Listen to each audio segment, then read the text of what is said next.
NRL, round 6. New Zealand Warriors go down to the Knights, 34-24. Let's take a look at how things played out.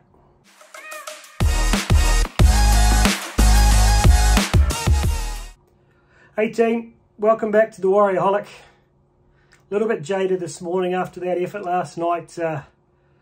Pretty disappointing to come away with a loss, but let's be honest, the better team won on the night, so nothing but congratulations to the Knights. They played an outstanding game, deserved their win. Our boys played well, but still plenty to work on there. So I'm still stuck here in Tokyo and really crap internet in this hotel. Took me 19 hours to upload my preview. So it's going to be a quick one tonight. Keep it short and sweet so I can get it uploaded and you can hear what I had to take on it. Hear my take on it. So, quick look at the Knights. A lot of guys thought it was going to be a banana skin game. To me, a banana skin game is when you think you should win, but you don't. You get pulled up by a worse team. They may be down on the table there, but you know their lineups is very similar to ours. You know they had a really well thought out draw last week. Granted, I thought that we played better against the Sharks than they played, but you know, watching that game for a second time last night without the emotion, I could appreciate that they've got a bloody good backline. Lockie Miller is probably one of the top Energizer Bunny type fullbacks in the comp, right up there with Reece Walsh. Brings so much energy to that team. Really awesome on attack. Greg Marju and Young on the wings were both beast mode. Bloody hard to handle. You know, a couple of really solid centres there. And Best and Gagai. And then this guy Crossland, I'd never heard of him, but he was outstanding. Along with Jackson Hastings. So, you know, I don't think there's anything to be ashamed of losing to that team. I think there'll be a lot of guys this year when they play to their potential. I thought Tyson Frizzell had his best game in a very long time. I think it's a sign, you know, that if you're slightly off your game and the other team's really on their game, the best team can lose to the, you know, one of the lowest ranked teams in this competition. It's just that close, particularly this season. So, if I'm honest, I could see that game, you know, it wasn't going to play out like we hoped. I didn't think we were going to get back and win that after the first try. You could just see that the boys... You could just see that the boys were low on gas. We're just a little bit more passive in D, letting them run to us. We were stopping them in their tracks, but we weren't driving them back. And it culminated on us not being able to defend our errors.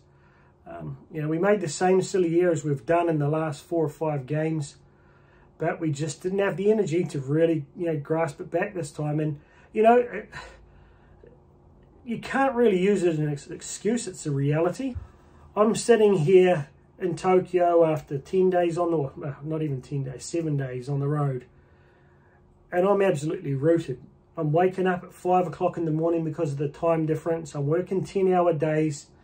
You know, what I do is mental, it's not physical, but I'm drained. You know, I'm struggling to nail this out because I can't get my brain to function as it should do after a really long day of delivering my projects here. So I know what those guys are going through, and they've got some miles in their legs. Not only with the travel, but also chasing down those games. So the reality is they were just fatigued. And when you're under fatigue, eventually it catches up with you. So, you know, that's just the reality of what happened on the weekend. That said, we competed for 80 minutes. We got back in the game multiple times. I think we scored last, but we just couldn't defend those silly little errors we made. You know, some guys are bagging Montoya for that play that he missed, or knocking that ball on. The guy gets us 2, 3, 4 penalties in some games from those quick plays of the ball. I'm not going to bag him out. We should have defended it. Sean Johnson pissed me off. I almost punched the screen on my computer after we just let in that early try. He's 2 metres offside to give them another piggyback penalty, but we defended that one, and we should have defended more. So, CNK, another outstanding game, over 200 metres. SJ played as good as he has, if not better. His effort areas on defence to chase down his kick, smash Lachlan Miller one-on-one right on his try line. You know, the accuracy of his kicking was great, considering everything was contingent on him after Tamati Martin went off. I thought Pompey showed again he's got some signs that we should recognise his potential. As much as he annoys us at times, he will learn to defend better. He will learn to run harder. But I thought he had a really good game. Our forwards, while we weren't defending with the same intensity, we got through the tackles and the hit-ups.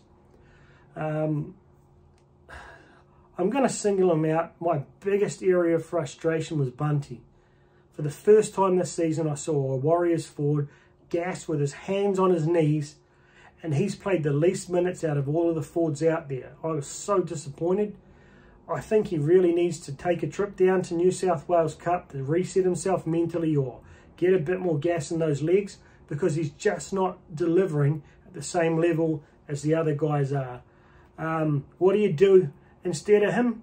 James Gavitt is like 34 years old. The guy ran for 152 metres, 18 runs, 16 hit-ups in the weekend. You know, 52 solid minutes. Bunty's like struggling to play 20.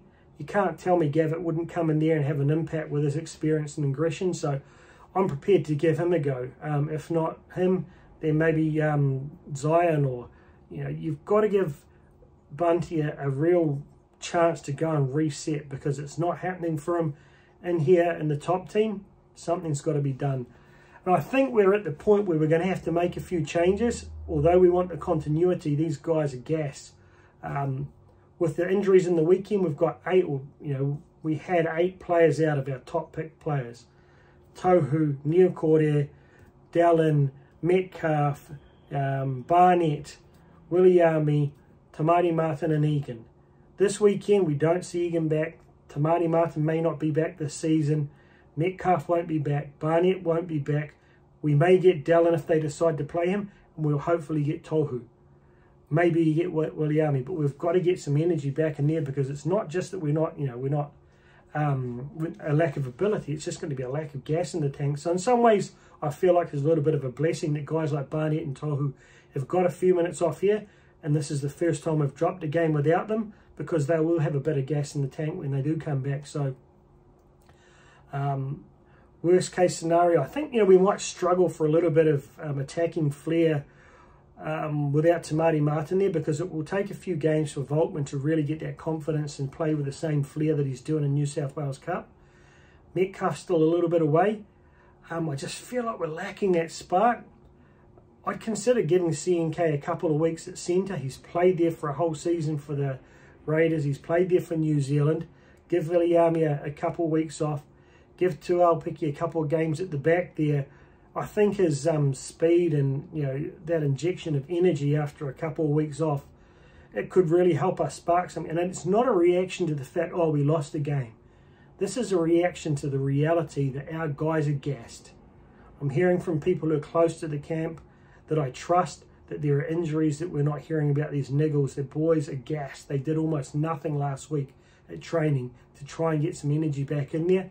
We may have to make some changes, because we won't be the only ones dealing with this, but that's our reality. Hopefully a week in our own beds this week, playing in front of 18,000 screaming Warriors fans will recharge us, because we're going to need it. The boys are going to be burning, the last little embers of the energy in them, so the fans have got to get behind them.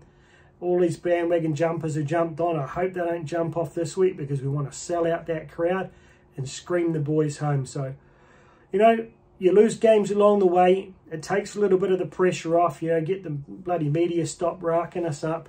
Don't have that pressure of trying to be on the top there, but we want to cement that place in the 8 and ideally stay in the top 6. So I'm all in. I'm behind the boys.